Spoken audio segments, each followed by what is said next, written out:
Hi friends, welcome to 5 Minutes Tech YouTube channel. Here is Samsung Galaxy A16 5G smartphone.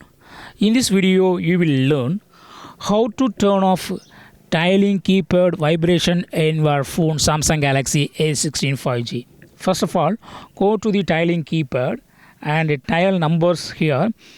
When you tile numbers here, you will feel some vibration. Suppose if you would like to turn off this vibration, yes, you can do it. What you got to do is just go to the settings of your phone here, then go to sounds and vibration here, and here select system vibration. Just click on it, and here you will find a dialing keypad option.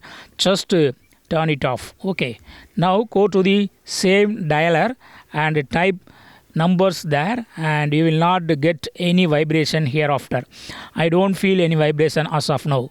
So in this way you can easily turn off tiling keypad vibration in your phone Samsung Galaxy A16 5G. That's all friends. Thanks for watching. Bye.